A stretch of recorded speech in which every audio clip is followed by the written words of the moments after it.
안녕하세요. 이슈를 대신 읽어주는 남자 이대남입니다. 오늘은 요 며칠간 계속 논란이 되고 있는 제시펜 폭행 사건에 대해서 이야기하도록 하겠습니다. 일단 사건을 간단하게 설명을 드리자면 지난 9월 29일 새벽 압구정동에서 제시는 일행들과 길거리에 앉아서 대화를 하고 있었는데 그때 마침 한 남성이 다가와 평소 제시의 팬이라면서 사진을 요청했고 당시 술을 마신 제시는 사진 요청을 정중히 거절했다고 하는데요. 이에 남성 팬 또한 아쉬워하며 그냥 가려고 했지만 그때 갑자기 옆에 있던 제시의 일행이 남성 팬을 폭행한 것입니다. 현재 폭행을 한 이 남성은 아직 잡히지 않아서 그때 왜 때렸는지는 정확히 모르겠지만 문제는 자신의 팬이 같이 있었던 일행에게 폭행을 당하는 상황에서 제시는 처음에는 말리는가 싶었다가 뒤에서 그냥 지켜본 후 혼자 그 자리를 벗어났다는 것입니다. 물론 여자인데다가 연예인이라는 신분 때문에 적극적으로 나서기도 힘들 뿐더러 어찌되었든 같은 일행이 사고를 쳤으니 계속 그 자리에 있어봐야 구설수에 오를 게 뻔하기 때문에 제시도 두려운 나머지 그 자리를 피한 것은 어느 정도 이해를 합니다. 사실 따지고 보면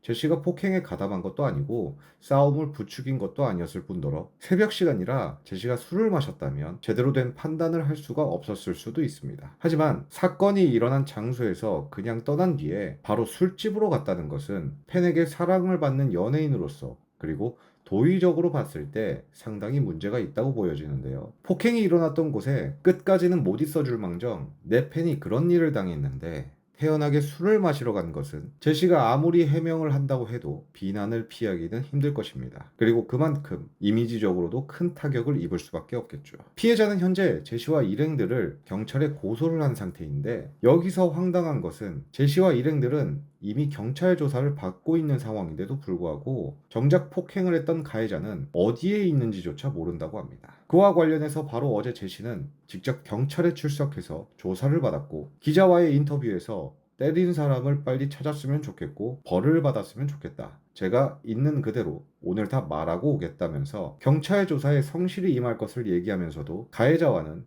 그날 처음 본 사람이라고만 진술을 했습니다. 이 같은 내용은 제시의 SNS에 올린 사과문에도 적혀 있는데요. 제시는 당시 지인들과의 술자리를 가졌고 사건에 대해서는 도의적인 책임을 느낀다며 가해자가 잡힐 수 있게 최선의 노력을 다하겠다고 했지만 모르는 사람은 아닌데 처음 봤다는 건 도대체 무슨 말일까요? 그리고 피해자를 때린 가해자는 도대체 누구이며 왜 저렇게 무지막지하게 폭행을 한 것일까요? 알고 보니 가해자는 제시와 같이 일하는 프로듀서의 지인으로 밝혀졌고 그 프로듀서는 바로 코알라라는 이름을 가지고 있는 프로듀서 겸 래퍼였습니다. 정리를 해보자면 평소 제시와 친했던 코알라가 자신의 지인을 불러서 제시와 술을 마셨고 제시의 팬에게 폭행을 저지른 것인데요. 심지어 폭행을 당한 피해자는 아직 18살로 미성년자였는데 다 큰 어른이 미성년자인 학생을 무자비하게 폭행한 것입니다. 게다가 제시에게 가해자를 소개시켜준 이 코알라라는 사람도 문제가 좀 많은데 피해자가 제시에게 사진을 요청했을 때 피해자에게 가장 먼저 위협적인 행동을 보였고 피해자 주장에 따르면 영어로 욕을 하며 자신의 배와 머리를 가볍게 쳤다고 하는데요. 왜 제시 주변에는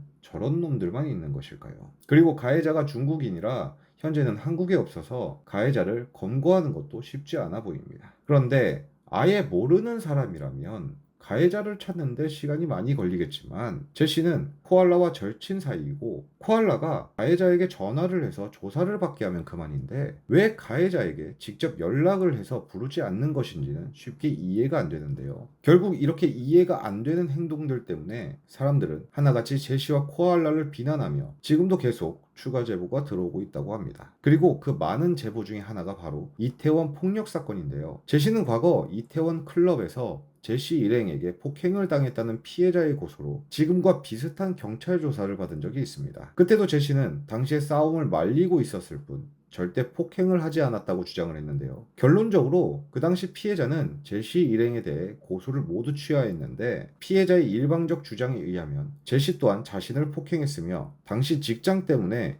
미국에 갈 준비가 모두 끝나 있는 상황에다가 판결까지는 1년 가까이 걸려서 한국과 미국을 왔다 갔다 하기가 힘들기 때문에 고소를 취하할 수밖에 없었다고 주장을 했습니다. 그런데 솔직히 이 부분은 피해자가 소송 대리인을 세워서 재판을 진행하면 되는 일이라 굳이 피해자가 왔다 갔다 할 필요는 없는 것 같은데 굳이 왜 취하를 했는지는 아직도 의문이 생기긴 합니다. 그러나 계속 일행들 때문에 폭행 시비가 걸리고 경찰 조사까지 받는 제시는 웬만하면 주변 지인을 조금 정리해야 하지 않을까 싶은데 그보다 더 시급한 것은 바로 피해자를 폭행한 가해자를 검거하는 것일 겁니다. 만약 제시가 피해자에 대해 미안함이나 팬의 소중함을 진심으로 안다면 지금이라도 가해자의 정보를 경찰에게 넘겨서 하루라도 빨리 가해자가 잡힐 수 있게 도움을 주셔야 할 것 같은데요. 그래야 폭행을 당한 피해자의 정신적인 스트레스와 고통이 줄어들 것이고 그게 바로 연예인으로서 팬에 대한 최소한의 예의가 아닐까요? 하루빨리 미성년자에게 폭행을 가한 가해자를 찾아서 법의 심판을 받길 바라며 오늘의 영상을 마치도록 하겠습니다. 시청해주셔서 감사합니다.